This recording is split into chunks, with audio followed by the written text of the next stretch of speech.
Today, we're diving into one of history's greatest underdog stories. We're talking about how the small kingdom of Đại Việt, which is modern-day Vietnam, managed to beat back the mighty Mongol Empire.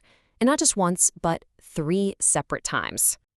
Okay, so to really get how big a deal this was, you have to picture the 13th century.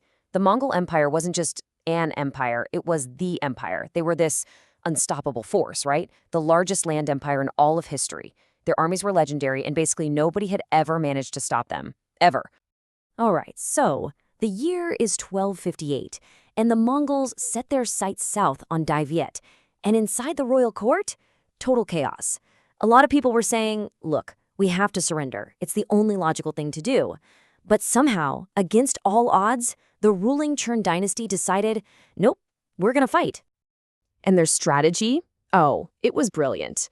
Led by this legendary commander, Trần Hưng, they knew they couldn't win a straight-up fight. So they didn't even try. Instead, they used this incredible tactic: empty garden, empty house. So imagine this. The Mongols march into the capital city, Thăng, expecting a fight, and there's no one there. It's a ghost town. They're probably thinking, they're so scared they just ran away. They thought it was a sign of weakness. But really, it was a trap. Think about it. The Mongol army's whole game plan was based on speed and living off the land. But now, there's no food, no supplies, nothing. On top of that, they're getting hit with these constant little guerrilla attacks from forces that just melt back into the jungle. Add in the brutal heat and diseases they weren't used to, and their army just started to fall apart.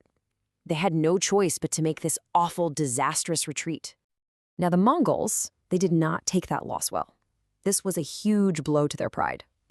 So for the next 20 years, now under Kublai Khan, they kept poking and prodding, sending these arrogant messengers, making impossible demands, all while secretly gearing up for a second invasion.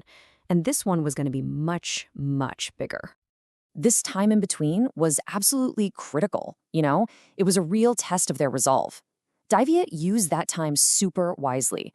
They built up their nation from the inside out, but at the same time, they're dealing with all this crazy pressure.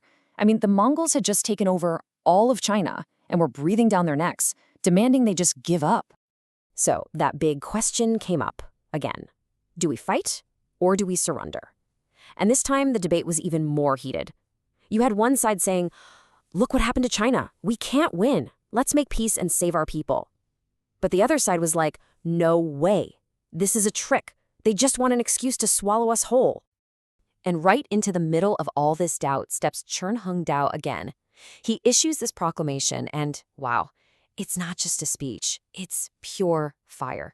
So intense and personal, it just lit a fire under everyone and got the entire military and all the nobles totally on board. And then, to really seal the deal, the king does something amazing. He calls a conference of all the elders from all over the kingdom. He asks them, what should we do? And their answer was this one single deafening roar: fight. That's the moment this stopped being just the king's war. It became everyone's war. And that unity, it created this incredible, unbreakable spirit. I mean, you had tens of thousands of soldiers literally tattooing "Kill the Mongols" on their arms. Can you imagine that level of commitment? It's right there, on their skin, a promise to fight to the death. You see this spirit perfectly in heroes like General Trần Dynasty. He gets captured, right? And the Mongols try to bribe him, offering him power and a title. But his response? Legendary. It's that kind of never surrender attitude that fueled the whole nation. And so, the second Mongol invasion, it ended just like the first one, in total defeat for the Mongols.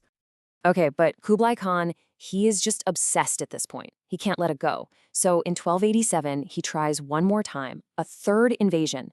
And this time, he's not messing around. He sends a gigantic naval fleet and a huge supply train. He's determined not to make the same mistakes twice. But for all their planning, they still had that one critical weakness: their supply line. And the Vietnamese knew it. Bam!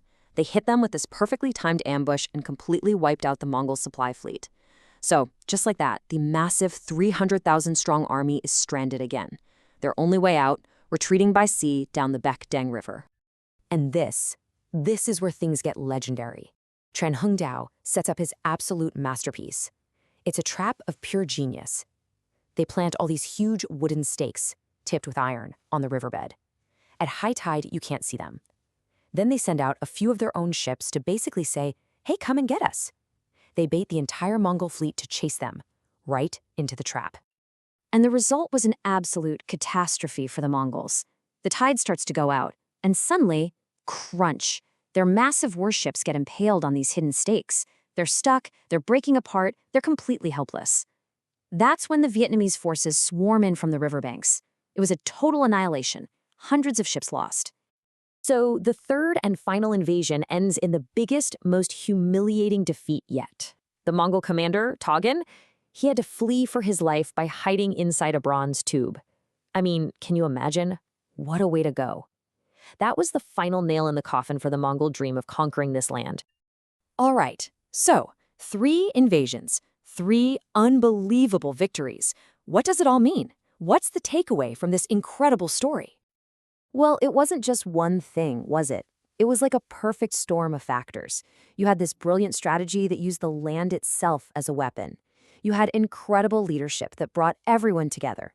And most importantly, you had the will of the entire nation, turning it into a true people's war where everyone fought for their survival. And these victories, they weren't just battles won. They secured Vietnamese independence for hundreds of years to come. They became this core part of their national identity, a powerful, lasting story about what a united and determined people can accomplish against all odds. You know, this whole story of Đại Việt and Trần Hưng Đạo, it really gives us a powerful answer. It's a reminder that things like resilience, unity, and just pure cleverness can beat even the most overwhelming force. It really goes to show that true strength isn't about how big your army is. It's about the unbreakable spirit of a people determined to be free.